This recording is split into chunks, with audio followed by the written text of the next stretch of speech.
Democrats are so weird. The hypocrisy is amazing to me. Like, I'm just thinking, they think that an 8-year-old can cut their genitals off and make that decision. They believe that, climate information should come from, at the time, a 16-year-old from Sweden. Yet you're going to tell a 20-year-old who took out a college loan that we have to protect you. The dangling of the carrot of reparations right now, that's immoral. All they're doing is they're saying, listen, we're just going to give you more bait that's going to keep you on the hook. It's how the Democrats continue to be the party of slavery. Even bigger than that, I think, Chad, is this RINO problem. We are facing, I'm just saying, in general, a Republican in name only is a huge problem for us. And it begs the question, when I'm on the road, people are saying, so much so that I've just added it to my stump. When I go out and I speak on the stump, I'm just talking about how do you identify a RINO? Let me tell you, there's one or two good litmus tests. My favorite one is just ask. Ask a candidate or somebody who's already in office running for re-election, do you think that the 2020 presidential election was stolen? And if that person hems or haws or says no, that's a freaking RINO, man. Get them out of there. Hey guys, welcome to another episode of the Chad Prather Show. Man, I feel like I'm dressed like a little kid or something. Shy. I just went downstairs and put on this, this little short sleeve button up shirt. I was like I'm, I don't know, like some kind of Charlie Brown or something like that. I don't know. I feel the waves of the summer heat coming, guys. I'm about to go on 3 different vacations. I am. I'm going on a cruise, which is technically a work cruise, but it's going to be good. And I don't have to do that much. And then I'm going to, I'm going camping, I think, for a few days next month. And then I'm going to Cabo in June. God, don't let Armageddon happen or World War III before I get to go on these vacations. I need a little rest. I guess that could be eternal rest, but I don't want to go that route. So anyway, thank you guys for tuning into the show. As always, ratings and reviews are appreciated. We like a 5-star rating and a review. I don't really care what you say as long as you're saying something that drives us up the rankings, and we always appreciate that. And I want to remind you guys, as always, drop your email address, thechadprathershow.com, so you can be a part of the family. And that just means you're going to get our Friday newsletter with some behind-the-scenes stuff and some information you're not going to get on the show. So check it out. And as, again, always, watch chad.com for all the fun stuff is. Hey, guys, a lot of us are struggling to keep up with everyday bills. I mean, everything is still really expensive. If you own a home, I want you to call my friends at American Financing. That's right. They're saving their customers an average of $854 a month by tapping into their home's equity and wiping out high-interest credit card debt. $854 a month.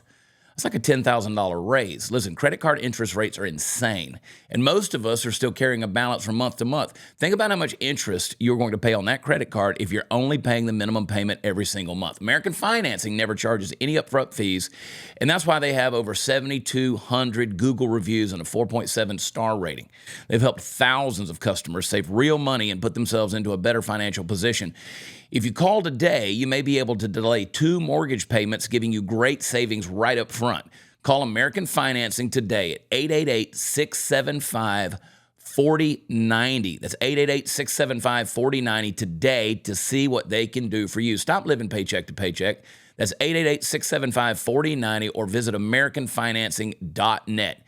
NMLS 182334, NMLSConsumerAccess.org. Check them out. Joining me today, one of my very best friends in the world. We don't get to spend near enough time together, but man, when we do, it's such a blessing. I love this guy. I love his voice. I love what he stands for. I love who he is. And you know him because he's been on the show numerous times, and many of you already follow and listen to his show, The Right Side with Doug Billings. Doug, welcome to the show. How are you, buddy?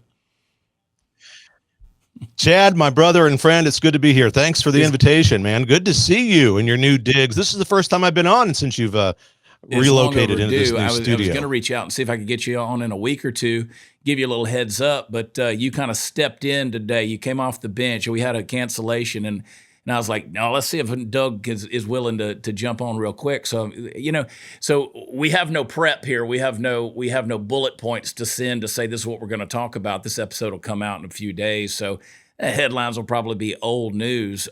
First of all, before we get into that, because I want to pick your brain on a couple of steady issues that we've been dealing with this year. But how's the show going, man? Because I think you have one of the best shows on the planet with The Right Side. I mean, you're doing that every day, right? How's it going? Yeah, we're plugging away. This is our 4th year, believe it or not. And I just want to remind the audience, 4 years ago, I was nobody, had just been fired from corporate America because of a certain stance that I took about COVID and the jab, which is perhaps a story for another day, another time. But I I was on the internet trying to figure out what the hell I'm going to do. I started this show trying to tell the truth. I see this guy named Chad Prather on Cameo, and I just out of the blue said, "Hey, I'm trying to start a show. Can you give me some tips? Can you do this Cameo and give me a plug?" And Chad Prather plugs Doug Billings without ever knowing him, without ever vetting me, and God knows you should have. But it's been great ever since, and it's been surreal on a lot of levels. I mean, in 4 years, we get about 2.5 to 3 million views a month. I'll take it. We want to do better than that. Sometimes we beat CNN. I'm quickly reminded that the Food Channel beats CNN. So that's a short-lived no celebration. You kill it, brother. But it's great. Yeah, we've had all sorts of we've met become friends with you, have become friends with people like General Flynn. I've met with Trump 4 times. I'm going back on May 9th to the 12th. They've invited me. They're putting me up at Mar-a-Lago. And I know you just got back from there, so you know what that's like. And so it's been great, and I appreciate you asking. Mar-a-Lago, we'll dig into that because you've been there. You've been there many more times than I have. I've been a couple, and you're a fixture at this point. I will say, not fortuitous. It was a God thing whenever you and I connected, because you know how it is. Sometimes you meet somebody and it's just instant, and this guy is the right guy. I mean, it's soul meets soul and simpatico, and so you and I hit it off, and we've been around the sun a couple of times together. We've shared some cocktails, had some laughs, and a lot of fun times. And man, I really appreciate your friendship. So I'm glad that it's one of those things where like we may not talk for a little while, but then we're just like right back at it. And so I really do appreciate that about you, and I appreciate, as I said earlier, your voice because I really do believe the spirit of Rush Limbaugh, whatever that means. I believe that mantle rests on your shoulders in some ways. I think there's certain people out there that the spirit of Rush Limbaugh just kind of is in them, and you're one of those guys. And that's Thank you, that's Chad. high praise, tall cotton there to be walking in it. But I think you do it pretty well. And when I say that it's pretty well, I mean you're doing it with an extreme amount of excellence. So good job on that. Well, thank you, brother. Look, that is a high honor, no doubt. I'm quick to say every time I hear that, and I'm blessed every time that I do, there will never be another Rush Limbaugh. I am not here. Some people notice and say, "Hey, Billings, what the hell? It's kind of brazen of you. How big are your cojones? You got that gold mic. What are you pretending?" So the gold mic was actually given to me as a gift by a friend of mine who said the same, paid me the nicest compliment, just like you did. And so to honor my friend who gave me the mic, I used this golden mic. I'm not trying to pretend, but we've had, I like to think that the spirit of Rush lives in all of us on the right side. You, me, the people that want to carry that torch, that mantle forward. Rush could do it by himself. No, I don't think anybody else can do it by themselves. We all are in this together. My show, I'm certainly not a stand-up comedian. I'm blessed to just be able to give my opinion about the news of the day, to look around and give my opinion about what's going on, much like what you do. And General Flynn, even when I met Trump, the first thing he told me, well, I was down in Texas with you and you introduced me to Glenn Beck. The first thing he says is, "You remind me of Rush Limbaugh." Now, he was talking about the way I look, which immediately made me think I've got to lose a few pounds, obviously. No, I'll never forget that, because we were on Sarah Gonzalez's set, The News and Why It Matters, and Glenn got up, came around, shook your hand, and it just, Glenn was kind of taken aback, and he goes, "You remind me, just when I look you in the eye, it reminds me of Rush Limbaugh." And so that was interesting. Yeah. I was there for that. So that was a pretty interesting take on Glenn's part. So that's. And ironically, the first time I was down at Mar-a-Lago, I was with General Flynn. Wow. And Trump said the same thing just by looking at me. Just said, "You look kind of remind me of." I go, "I obviously do need to go on a diet here, everybody." And they had never seen the show, but it's just surreal to be able to go down and see President Trump and have him shake your hand and say, "Doug, how are you?" And one observation though, just off the cuff here, I'm certain that you agree. When you look at Mar-a-Lago and you look at all of the houses in that neighborhood, the radical left coming after him for this valuation deal, what a freaking sham that is. The best piece of property anywhere down there. We made a little clip, and I've talked about this since. We made a little reel that we posted on social media that night before the Mar-a-Lago dinner and event. We got to Mar-a-Lago about 10 minutes before we were supposed to be there. We actually got there when we were told to get there, but they had delayed letting people in. So we drove on past because the security's obviously strict there. We drove on past. We went 2 roads down and we pulled in. And there's always traffic on that road. What is that, Ocean Boulevard or whatever it is? But there's always traffic there in front of Mar-a-Lago. It's a little bit of a traffic jam. So we went two roads down. We pulled in. And I like to pull up realtor.com on the app, and I just see what the valuation of homes are in certain areas where I'm at. Right. And I'm just curious about where the places, what they're worth, or what people are paying for where I'm at. And so every house on that street, just 2 blocks up from Mar-a-Lago, were $20 million, and the one down by the water on the lake side of the island, that one was $59 million. And I thought, okay, so these little shacks, and these homes were maybe 4,000, 4,500 square feet, just looking at their footprint from the outside. Not 22-acre Mar-a-Lago with, this historic E.F. Hutton Post mansion. With lakefront and oceanfront tunnels and the whole thing, with the membership valuations of it. And wasn't that interesting when they said, oh, well, it's worth $18 million. And then later on CNN, the talking head was saying, well, he could sell this for $240 million and get his bail. And I'm like, so which is it? What's the story? So these talking heads are idiots, For 10 years, Patriot Mobile has been America's only Christian wireless service provider. When I say the only ones, they are the only ones, and I'm so proud of them as my friends and partners for this show.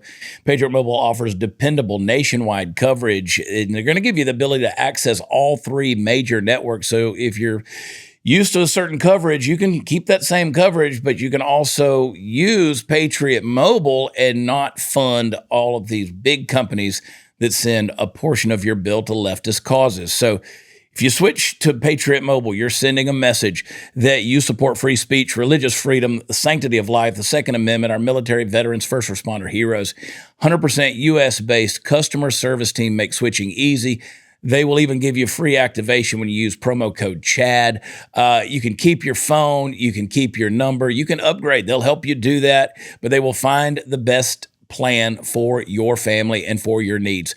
Go to patriotmobile.com/Chad or call them 972-PATRIOT, 972-PATRIOT, or give them a call or check them out online, I should say, patriotmobile.com/Chad. Join me and make the switch today. We've heard that these idiots. I was just reading today, Katie Couric is out there saying that the MAGA movement is born out of people who it's born out of anti-intellectualism, is what she said. So this is, and for 4 years I've been saying, one of the monikers of this show is that I point out the intellectual immaturity of liberals, and sometimes, like Katie did today, they do it all by themselves. I mean, that once again, we're deplorables, we're anti-intellectual, and when will they learn? That does not do anything to diminish us. In fact, it causes just the opposite. Many more millions of us rise up. Look at what they're saying about Trump going to see Barron's graduation.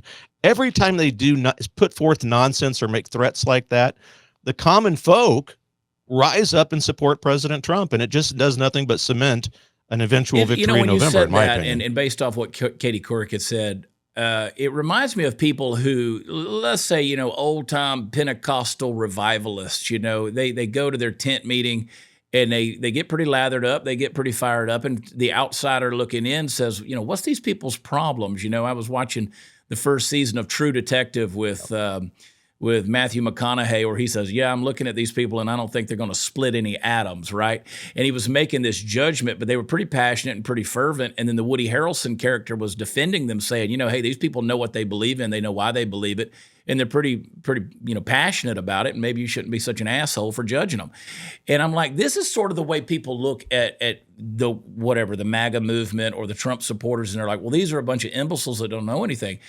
You show me some people who are really passionate about what they believe, even if they may not have the ability to articulate it in the most effectual way all the time. And I'm not saying that's necessarily true or characteristic of the MAGA movement, but even if that's the accusation, I still want people who are passionate about this country. And, you know, the Don Lemons of the world and the Rachel Maddows and the Stephen Colberts and those guys, they just don't inspire a whole lot of passion in me in terms of pursuing patriotism. You know what I'm saying? So for me, when I look at guys like that, I'm like, you're not inspiring anybody.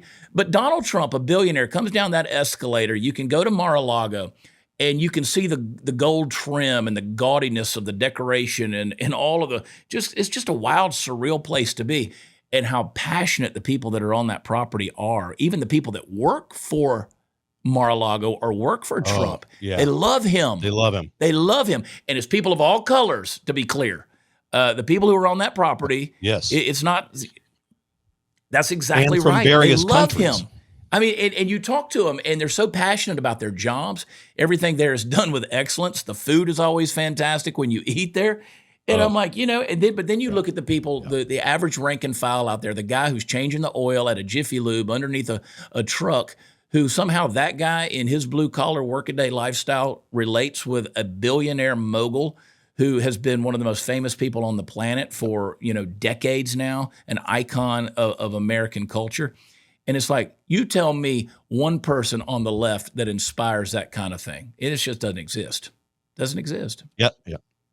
They don't exist. And the common man and women in this country, the man and women in this republic, look at Trump, who can't often catch a break, who often are working hard, they're paycheck to paycheck. And to your point, you don't have to be a member of Mar-a-Lago to appreciate Mar-a-Lago and to appreciate what Trump has done. And when they see Trump not catching a break, what we're witnessing is, and I don't know if people would articulate it like this, but this is what we're watching on TV.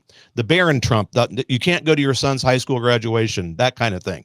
This is not the American justice system. And Mary and John Doe on the streets of Main Street America know this, and they see it, and they're drawn to Trump because of it. Everybody, you know, it's not scientific. I know that. I grant you that. But my opinion is there are multiple hundreds of millions of people, again, John and Jane Doe on the streets of Main Street America, who may have voted for Administrator Biden. I never call the guy president. They may have voted for him. But what they're looking around and seeing in this country is such a nightmare that they're saying, this isn't what I signed up for.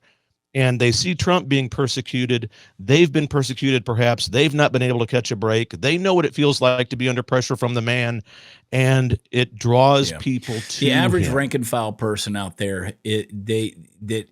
They've been through life, and a lot of them have a bad taste in their mouth about the government. Maybe you've gotten that letter from the IRS or the state comptroller or something where you suddenly felt helpless or hopeless because you didn't know how to fight this, or now you're in a legal battle with something bigger than you knew how to deal with. They can relate to that sense of dictatorial judgment that these courts are doing in the form of lawfare with Trump.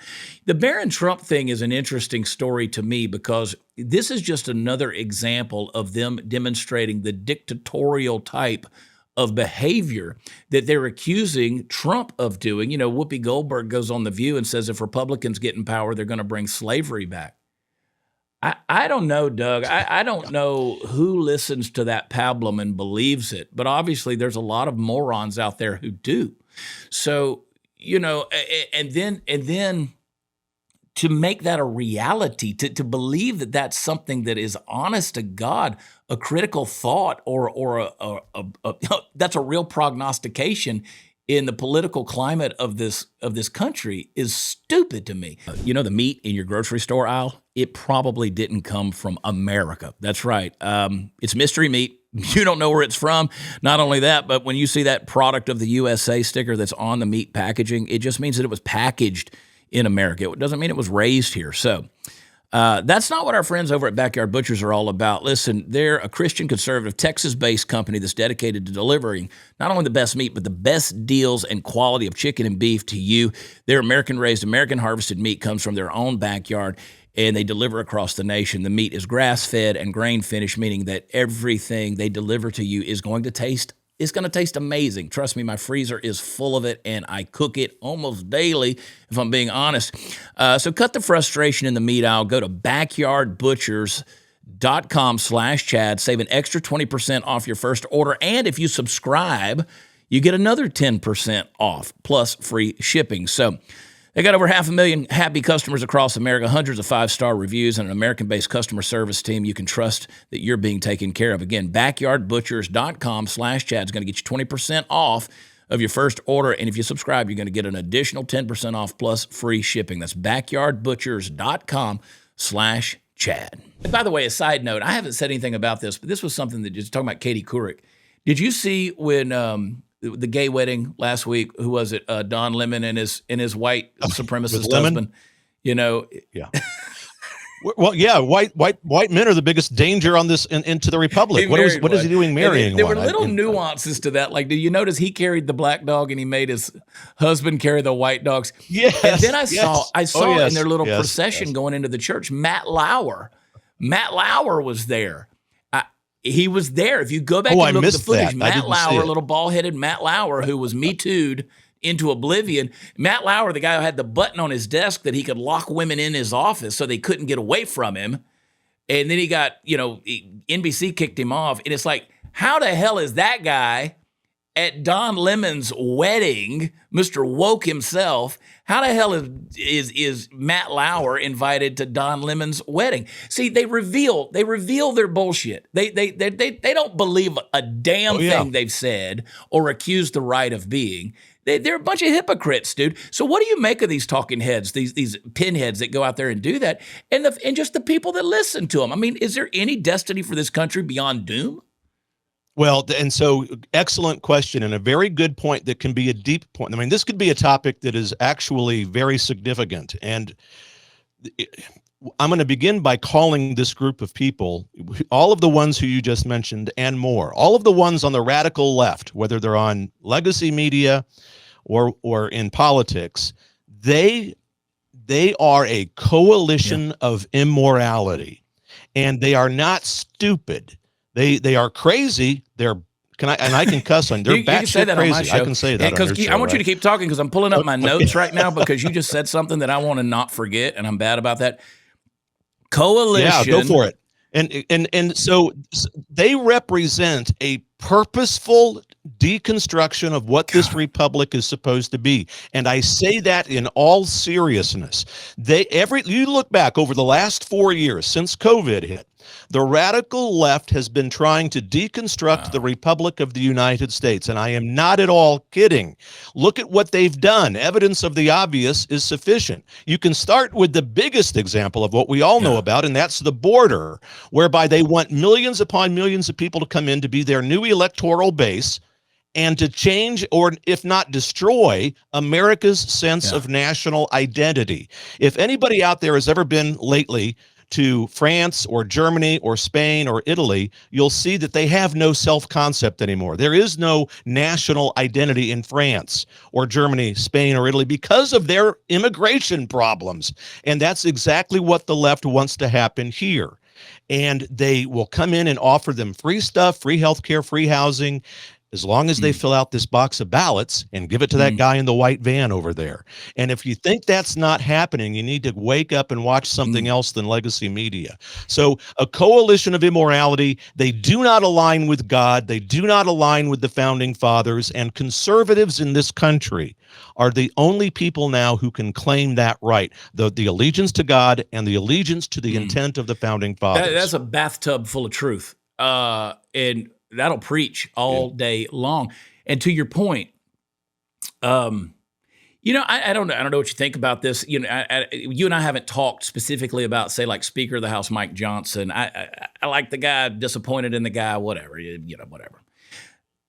Yeah, it's kind of weird. A little mixed bag. I had higher hopes, and we could go into that. But he comes out a week or so ago, and Trump is backing him with the SAVE Act. Which basically is the Safeguarding American Voter Eligibility Act, which says we're going to make sure that people who are in this country illegally can't register to vote, because there are certain places where they are pushing that. Like if you go into a welfare office and you've come across the border illegally, let's say you came in, you got detained, or you're waiting on an amnesty hearing or something like that, you go to the welfare office, which you're going to get welfare, and they'll give you a voter registration card. And, there's certain parameters in which people can vote in certain elections if they're living in a certain area. Maybe it's a state or local and not a federal, that type of thing. They want to make sure they can't do it on a federal level. And of course, we posted about that on X, and a lot of people, mine blew up. I don't know, 20,000 something reactions and 4,000 comments of liberal rereads going, it's already illegal for people to vote in this country if they're not here legally. Yeah, we know that, moron. The problem is you can't tell me with a straight face that you guys don't want to change that and make that happen. So these types of things like the SAVE Act is something that is, again, a typical type of legislation, which we shouldn't have to require or need. But the fact that you guys do want to push this and make it a reality is something that we have to fight back against. So that's, as you said, that destruction of the republic. These globalists want America to look, in 15 years, 10, 15, 20 years, they want America gone. American exceptionalism is a bad word. America first is a slur at this point. They want all of that stuff deconstructed and gone. I've said it for years. My way, a little bit simpler term is they're crashing the plane. They're doing it on purpose, but basically it's a crash landing. They're bringing the thing down. And they know that, and they know that there's not much anybody. The people in the back don't know how to fly it, and the window licker in chief who's sitting in the pilot seat up there, he doesn't know what the hell he's doing either. So they're fine to see it come down. It's an Obama plot. We've seen it over and over again, but yet you and I are the crazy people. Yeah, talk about crashing the plane. They're in full force kamikaze mode. I mean, they're driving it into the dirt. And I would last weekend. I had here in Kansas City. Matt Gaetz came to town and spoke at one of the Lincoln Day dinners here in town, and you speak about Mike Johnson, and I'm a mixed bag. I'm reminded though. Look, our problem is the nightmare in America is so bad that we want change, that we want to get things done, and we have a sense of urgency, and we still have to negotiate to a degree. I understand that. I get it, but I also know that aside from the Democrat. And I've gone so far as to say, maybe you've heard me say it before, just when we're talking, I don't believe there are any more Democrats. As there certainly no more John F. Kennedy Democrats. I think not even any Bill Clinton Democrats. They've couple weeks Joe ago. Lieberman, you may be right, and they've blended communism and socialism together. I call them the Communist Socialist Party. And they are. Yeah, you're right. It's a good visual. They're flying the country right into the ground, and they despise America. Look, you watch any one of these people. Look at people on X, even the celebrity class. Rob Reiner is a great one. He's always out there saying something, and they never refer to us as a republic. Chad Prather is a threat to our democracy. But we're not a democracy. And the founders had specific and passionate debates about us not being a democracy. Thank you very much. We're a republic, but they don't say that word because it's the root word of Republican or whatever. And they don't want to go down. They don't want to say it. And they continually deny the founders' intent. And wait, don't get me started on this whole Christian nation thing. If you go back and look at the founding fathers' writings, their journals, their diaries, look at early colonial American and United States school curriculum, you're damn right they wanted the Bible taught in public schools. You're damn right they wanted theology, philosophy, the arts, civics, and so forth. But I can't call it, we're not founded on Christianity. Right. BS. We are. We're, and the whole Baptist Danbury letter from Thomas Jefferson, taken out of context every time they use it. I could go on and on, but this is what they do. They are not a pro-America political party. No, they're not. No longer. Gone so far in an extreme generalization. My friend Weston Martinez said this a couple of years to me, and it stuck with me he said, we don't have Republicans and Democrats. We have patriots and traitors. And listen, some of those traitors are Republicans, to be clear. Yeah. You look at what these people, and you think about coalition of immorality, a major political party who advocates the death and the murder of babies, and even sometimes partial birth as they're being born, and it's medieval. Or to dare to suggest that children who are confused about happiness and being able to find wonder, joy, and meaning in life, to be able to say to them, well, you must be gender misappropriated, and let's mutilate your genitalia. That'll bring you happiness. That'll show you where to find wonder, joy, and meaning in life. It's absolutely abhorrent. And one of my good friends, Father James Altman, one of the few Catholic priests out there who are actually speaking from the public venue, the public square, about all of this, has said, you know what? You cannot be a Democrat and be a Christian. Yeah. It's absolutely impossible. And I believe I concur. Karl Marx called religion the opiate of the masses, and that's these full-blown Marxists these days. They believe that. They believe if you claim God, faith as a foundation, anything, then you're just led astray. You're another one of those ignorant people. What was it? Your Bible and your guns. Isn't that what Obama referred to? Another thing, for Republicans, we just cling to our Bibles and our guns. You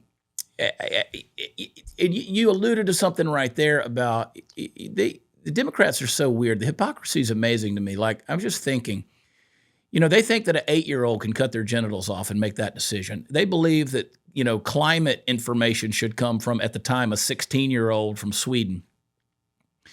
And then yet you're going to tell a 20-year-old who took out a college loan that we have to protect you from being taken advantage of by getting the college loan, and we're going to, in a stunt here, regardless of what the Supreme Court has to say about it, we're going to forgive your college loans. No, you're just going to pass it on to the blue-collar, hardworking person out there who didn't either go to college or has already paid for their college degree, and you're going to just, further tax the middle class and say, oh, look, you guys have forgiven your college loan. So this kind of idea that these guys are for the people, I can go even one step further. God, I'm sitting, you're talking about this stuff, Doug, and I want to steal your idea. I want to write a book called A Coalition of Immorality. I want to write the freaking book. Do it, brother. Because if you look at this stuff, the dangling of the carrot of reparations right now, that's immoral. All they're doing is they're saying, listen, we're just going to give you more bait that's going to keep you on the hook and keep you further dependent on the government, because they're never going to give. It's how the Democrats continue to be the party of slavery. Those entitlements are nothing more than slavery. We'll give you just enough to make you think we're giving you something, but it'll never be enough to get you off the government tit. It'll never be enough, whether it's the welfare system or whether it's reparations. And I think the reparations thing is making even a bigger deal with the open borders going on, because they know the most marginalized people of the black community are the ones who are immediately going to be replaced by the illegals who are coming across the border. So I literally feel tragically sorry for these people who have bought into this lie for multiple generations, because they don't see the train coming through the tunnel, man. And it's about to be tragic. Right. And we have, as a result of that, and you hit a good point there with the minority, especially the black community in America, especially black men, in record numbers, they're coming over to Trump's side because of what they've seen and what they're experiencing. And another thing, we talk about this coalition of immorality. What's the guy's name that got the trans guy, Mulvaney, the Bud Light deal? Yeah. So I read, again, he's coming to Kansas City. I wrote online, this is on Facebook earlier today, Mulaney's coming to Kansas City. And in the comment section on Facebook, I said, be sure to remind him that if in 300 years, if an archaeologist digs up his bones, they would have discovered the bones of a man. Like sure this right here, these were testicles. These were... These were testicles. Here's a skeleton with a 5 o'clock shadow. Oh my gosh, dude! Talking about Matt Lauer earlier. Where is the Me Too movement? Where do these people go? You're talking about coalitions of immorality. Where the hell did these folks go when you got dudes putting on a one-piece bathing suit, jumping in a pool with collegiate swimmers that are girls, or you're going into Planet Fitness? I mean, you had a dude, a couple of weeks ago, dude goes into a Planet Fitness, says he identifies as a woman, pulls out a bottle of lotion, strips down naked, and hands it to a 17-year-old and wants her to rub it down all over his body. What the F, Yeah. dude? I mean, where are we living at this stage in the game? And people are going to defend that kind of crap? Blow the whole system up, dude. It's insane. You got a guy that plays a golf tournament, qualifies for an LPGA event, and the only thing he did different was paint his fingernails and play with extra balls in the bag. And then you got just this week you had the high school runner, teenage boy, who beat those girls in the track meet by like 100 yards. I mean, and you're going to say that's okay. And they say, the headline says trans runner. It's a dude. Jeez, yeah. And Bruce Jenner will always be Bruce Jenner to me, with all due respect. And he's not a bad dude. Of course. He's a kook, but he's not a bad, I mean, but he'll always be Bruce Jenner. I refuse to capitulate to their titles and their mutilated genitalia and their pronouns and whatever. I refuse to engage. The thing with this, we look at women's sports and the attack on it, and women, they're starting to rise up and complain and make news, but this is rooted, the feminist movement from the 60s and the 70s, it's rooted in that. They've got themselves to blame for this. And I think that if you look at the words equality and fairness, we've all been about equality in this country. Well, we've all got to be equal. And believe me, when I was in corporate America, I was the VP of Human Resources, and I would get this all the time. And my response, Doug, we need you to draft policies that make sure that everybody's treated equal. And I would say to them, you realize, of course, it's impossible to treat everybody equally. It's not only impossible, it's a pretty bad idea. What we should be doing is treating people fairly. And there's a huge everybody has different baggage, well, how come he got 10 days for a bereavement leave? It says you only get 3 in our policy. Well, because his father lives in Germany. Hello, it takes a couple. I mean, we've got to treat people fairly. And this whole equality thing, we're not equal, Chad. We are not equal. Men and women are different. Yeah. And thank God they're different. And we cannot, I think we've got to be careful of this striving for equality. They did that with COVID when they launched out. Another example is when they brought this vaccine out and said that everybody's got to, have the same exact medical procedure. And forget individual treatment or individual diagnosis or anything like that. Everybody had to have the exact same thing, and then the subsequent boosters that went with it. So again, they are doing that, aren't they? They're really eradicating the sense of identity and individuality. Yep. That transhumanism. Yep. They are after. And Chad, look, to be honest, this reminds me of Elon Musk. And I like Elon in a lot of ways. And there's a part of me, this chip in the head thing where you can look at a phone and turn it on and dial it. There's a part of me that kind of digs that. There's a part of me, so that's pretty damn cool, especially if you're handicapped. Especially if you're, you can't move. Now, we have to be careful. It can be a slippery slope. But people out there that want to put our consciousness, have you ever heard of a guy by the name of Noah Yuval Harari? He's like the spiritual director for Klaus Schwab of the World Economic Forum. He wants to put our World Economic Forum. And Klaus Schwab, by the way, is in the hospital. I posted the other day. I hope they give him remdesivir. Well, that'd be some weird comeuppance, wouldn't it? Ironic. Yeah. That'd be some karma, wouldn't it? Oh boy. So, but Noah Yuval Harari, let me get his name right. He wants to put our consciousness into this, into like a motherboard, right? For lack of a better term. He thinks that our human condition can be transhumanized into circuit boards and other things. It's anti-God. It's very dangerous, very frightening. And that many people out there seem to buy into that. Slope, and I'll give people a real life example. We did a special on this back when Jeffrey Epstein didn't kill himself, and we exposed some of the things on my show that people didn't know about Jeffrey Epstein. Like, for instance, the Zorro Ranch in New Mexico. A lot more people know about that now, but nobody talked about how basically the New Mexican royalty of of government politicians that were there. The King family, they basically had him insulated there because if their ranch was like a donut, he was the hole. Okay, so you had to fly in to get to the Zorro Ranch. It wasn't an easy place to get to, so he's in a way insulated. But he was all about the transhumanism stuff. I mean, one of his requests was he wanted them to preserve his head and his penis when he died. And his whole thing was he was bringing, 20 virgins at a time out to the ranch. The goal was to impregnate all of them so he could create a whole little society of Epsteins. This is the type of stuff that people have been entertaining for a lot of years. The problem is now it's getting mainstream in the idea of with AI. It's kind of the next logical technological step. But as you said, it's a slippery slope into destruction is what it is. I mean, this is some real science fiction shit that we're starting to see. Yeah, we look, I know I'm at the end of the day, I'm fairly simple-minded. We have a God, a creator who made us in his image and who endowed us with certain inalienable rights. The Constitution of the United States. The Constitution does not grant us our humanity. It does not grant us our rights. God grants us our rights. The Constitution limits the government's ability to infringe on our rights, right? So we have this swath of people in this country, and thankfully, I'm still a believer that they're the minority.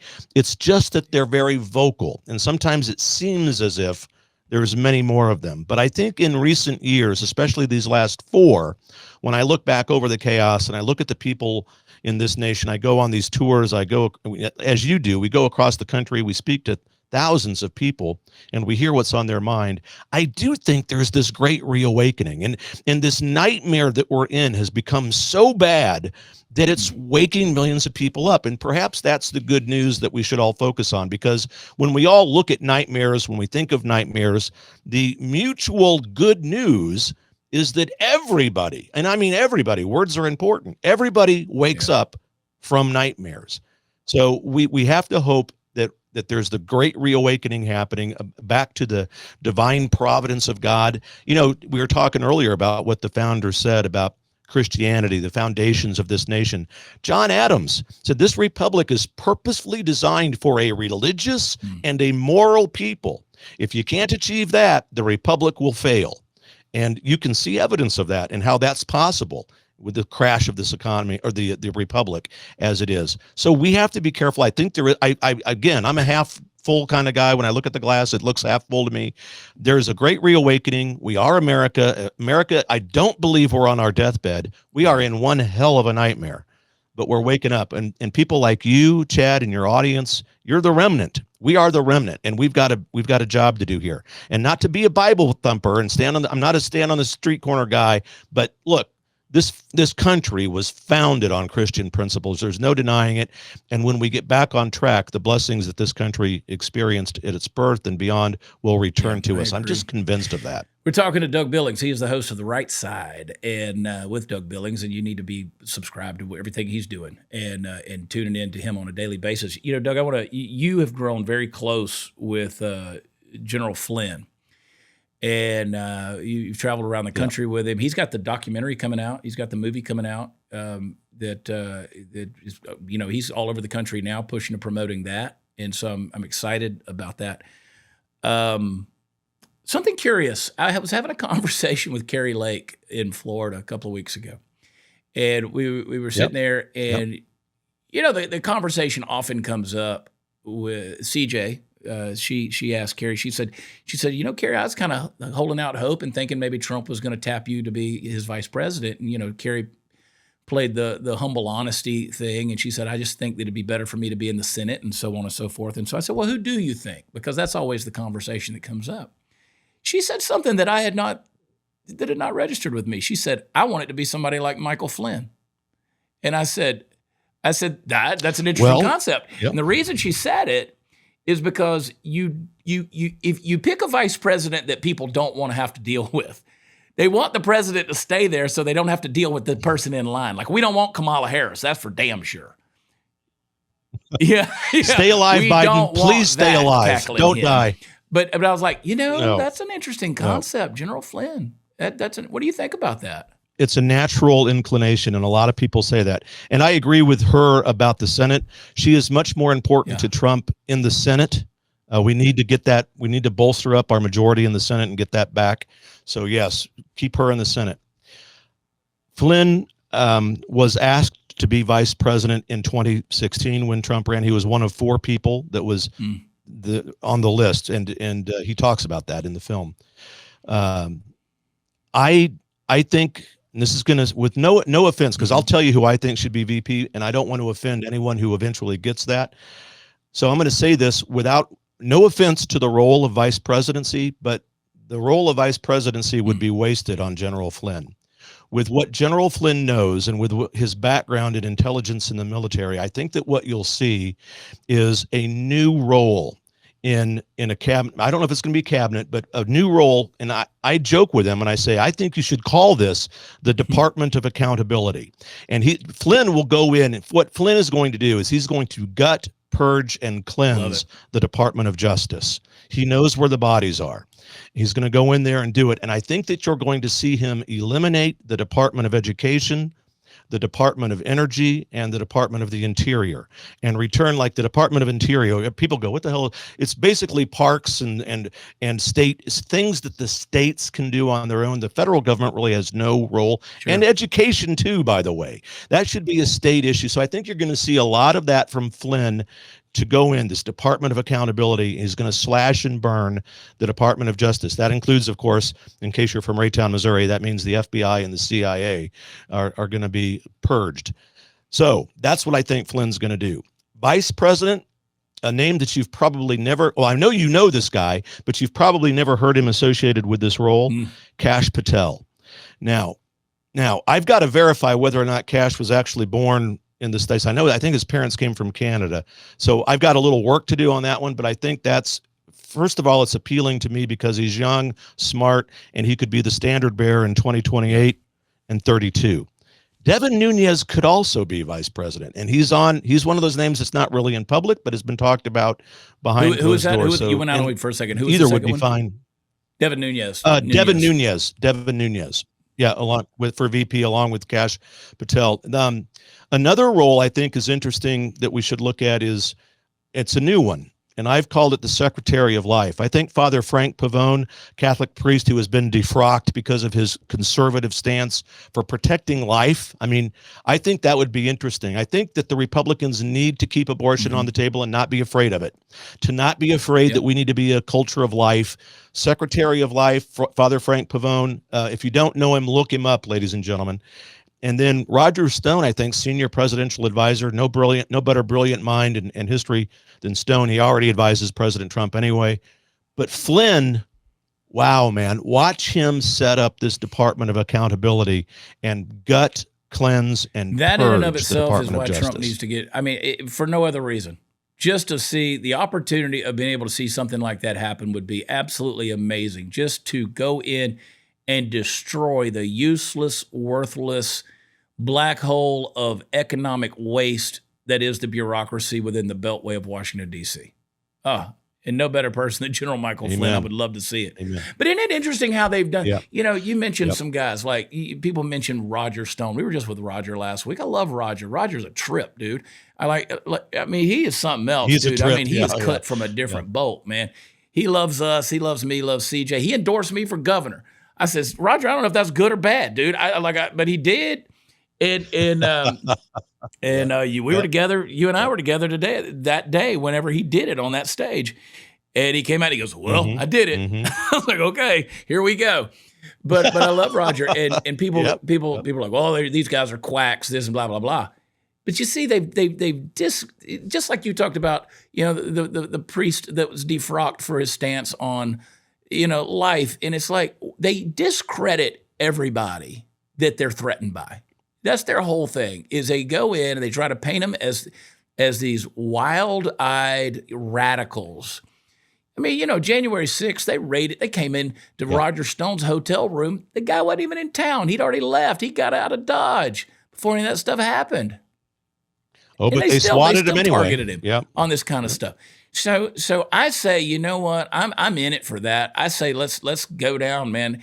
Let's go down in a fight if that's what it's going to take. Let's get some wild-eyed radicals if that's the way you want to put them out there, a bunch of barbarians, because I've seen what bureaucrats will do. I've seen what these long-term permanent Washington politicians will do, and they're screwing us. And Chad, I'm going to say this. I don't know if you've ever thought of this, or there's another guy out there who I used to like when he first came upon the scene. He's down in your neck of the woods. I think you ought to run against Dan Crenshaw. That jackwagon, I mean, he's the biggest disappointment. He's one of the top three biggest disappointments that I can think of. He let a lot of people down. No, and I tell you, my buddy Jameson Ellis has run against him twice now in two different times. Jameson got really close this last time, didn't spend a whole lot of money, and I think still got within 9% of him. I will say this: I won't say the cards are off the table for me. I will say there's a lot of people who are asking me about it and talking to me about it and interested in me doing that. Of course, Carrie Lake, she floated the idea. She said you should just run as an independent. I can't do that because in the state of Texas, I voted in the primary as a Republican. So once you do that, and plus you have to file, I think, between November and December of the year prior if you're going to run as an independent. But I voted in the Republican primary, therefore I forfeit my ability to run as an independent, which wasn't a desire of mine anyway. But there are people out there who have encouraged me to do that. Yeah.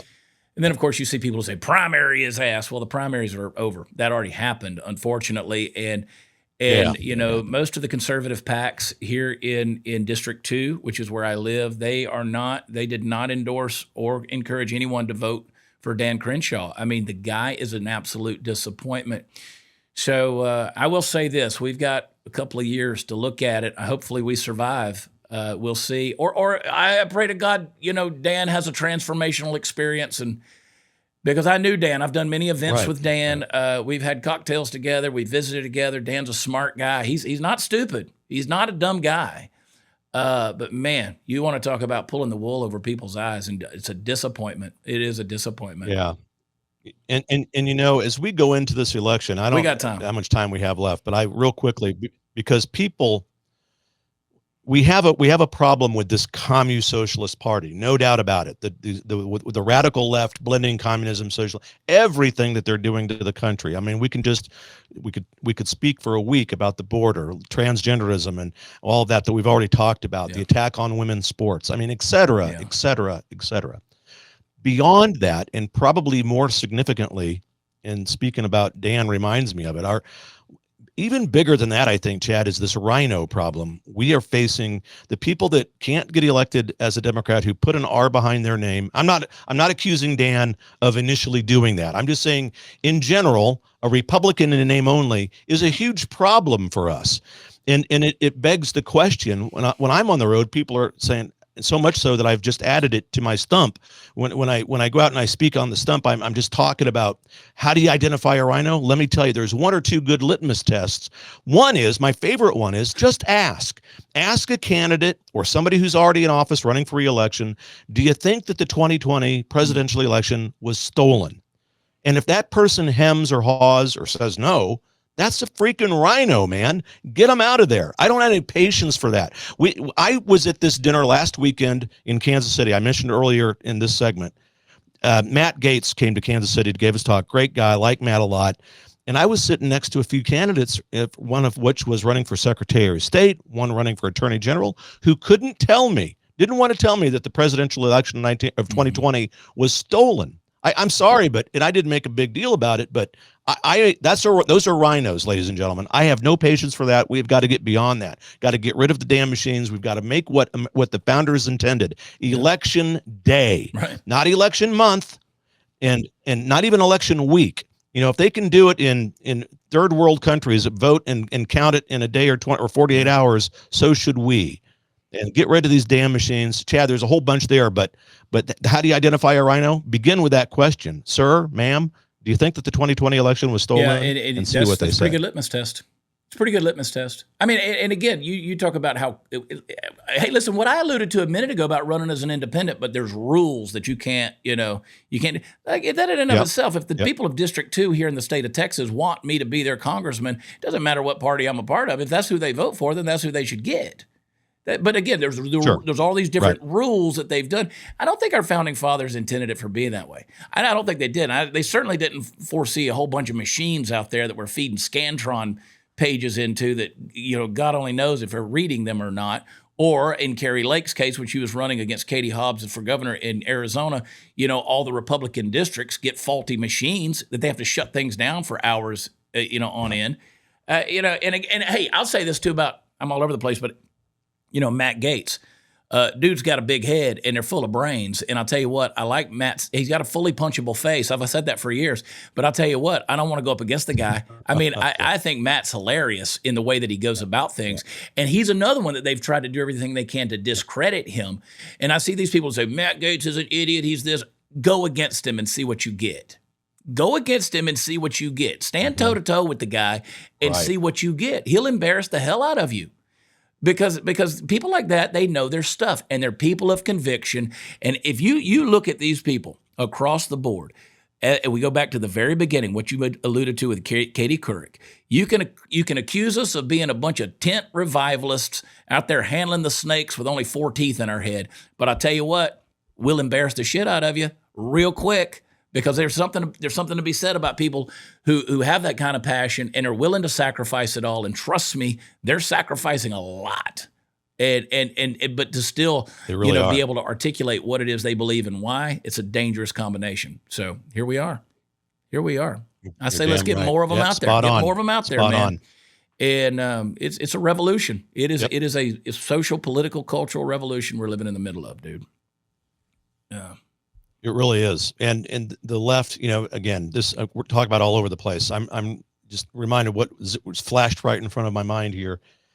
We talked about Trump, we talked about the weaponization of a legal system against him and against other people too in this country. Happens. Look, if by now we don't all know that innocent people plead guilty every day in this country, every freaking day, thousands of innocent people plead guilty because they don't want to go through that process. They just want to get it behind them. They don't have the finance, whatever the reason is. I'm telling you, it's true. We have a class of people on the left who will absolutely try to take I'm thinking about gun control and they look at these things that are happening in the country. And then at the same time, I'm reminded about these prosecutors that all work in blue states. How many, I promise you, next time, God forbid, it's a long time from now, next time there's a mass shooting, look at that person who pulled the trigger. And I will lay you odds that chances are pretty damn good that within the last few months, they were arrested and put in jail on some charge or another and let go. And they're out now to cause more damage. This is the problem that we're dealing with. We have so many laws on the books. If they were enforced, if we had prosecutors that had the balls to prosecute with extreme prejudice and put them in jail for a substantial amount of time, and the way it is now, if they're prosecuted at all, they get out in a few days or a month and they're out and they're doing what they're just doing. They're committing these crimes. I get on it. I don't know why it crossed my mind, but it's a soapbox of mine. It's an issue that we need to look at. And it's just, again, part of the purposeful deconstruction and chaos and the nightmare that this commune socialist party and coalition of immorality is casting upon us. Meanwhile, the DOJ is making sure to put grandma that took a guided tour through the Washington Capitol on January 6th in solitary confinement without charge and holding her until, Doug, we need a cocktail, dude. We need... Golly. Well, I was reminded since it's your show, I could have a drink. It's late enough in the day while we're recording this thing. We should have had a drink. What's next for you? I mean, when do I see you again? I'm coming to Kansas City later this year, but what's going on with you? Where you're traveling? Where are you going? Okay. Well, yeah, I'll always catch you when you come to KC. I would, I'm doing a couple of my own conferences this year. They're June 28th, 29th. I've got other dates in the future. I always ping you and I always ask you if time permits, because you've got a carte blanche invitation and always existing and always standing invitation to come and speak at any event that I host. So we're going to do a few of those. We're going to next in May 9th, we're heading back again, like I mentioned earlier, Mar-a-Lago. So wait, talk to me about that. You just big pimping over there? I mean, what are you doing? You just going over to eat the food and just sleep in the sweet beds, or what? I do. So I actually have an NDA, so I can tell you a little bit. I hate to even say that. I feel like I'm such a. What you hiding, Doug? I don't know. But General Flynn was the reason I got my first introduction, and then I know a guy by the name of Cameron Moore, who is a member down there, who is probably actually Trump has said you're my favorite member down here, Cameron. So Cameron and I are buddies, and he always has dinner with the president. He hobnobs with David Harris Jr., sure. Kerry, all the people that you mentioned, and all of the people that you know. He's hosting an event with Roseanne Barr too down there. So he's the reason I get invited. But then I think I just like Trump, and I've said, hey, if you ever need a press secretary, let me know. He says, you don't want to give up your deal, Rush. You don't want to give up that deal. So he's in good humor, and you saw him. I mean, I'm sure I hope you did. And he's got his iPad. He plays disc jockey. He's playing all the music. He's in good spirits despite what they're throwing at him. So, and I'm other than that, I'm plugging away. People can find me at dougbillings.us, look me up over there. And if they like me, if they want to support me, there's ways to do that.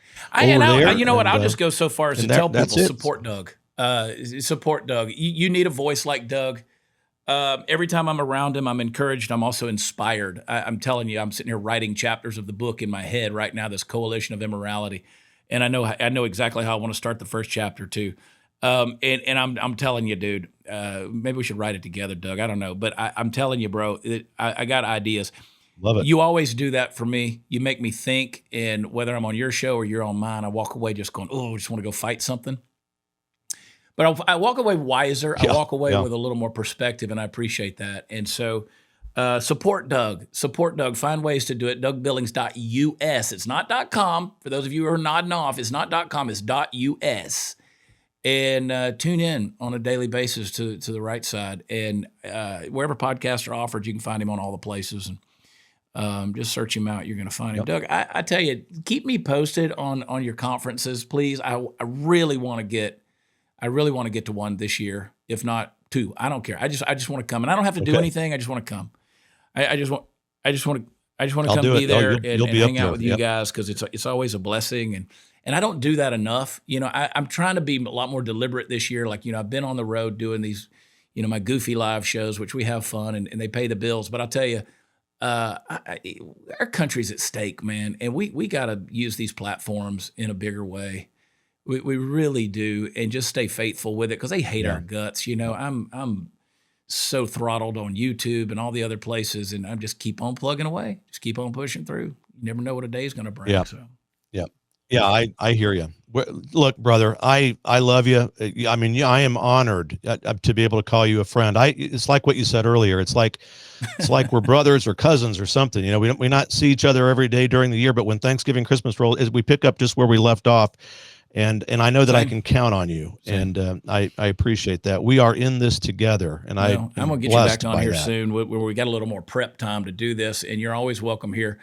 I love chatting with you and just getting caught up. And that's what this was. So, Doug, I appreciate you. I love you, pal. And be sure y'all support him, follow him, listen to him. You will walk away enriched because of it. Doug, thanks, man. Thank you. God bless you and CJ. Thanks you, Tad. All right. You as well, brother. Thank you. Hey, guys, don't forget, watchchad.com for all the fun stuff is. Jump on the ChadPratherShow.com. Leave an email address, yours preferably, please, and then check your spam folder. We send out the newsletter every Friday. We would love for you to be a part of that family. And, ratings, reviews, whatever, it helps. But we just say thank you from the bottom of our heart for Shy, Mission Studios, the folks that work so hard to put this show together, and, of course, Doug Billings, The Right Side with Doug Billings. Y'all check him out. We love y'all. God bless you. We'll talk to you next time. Bye.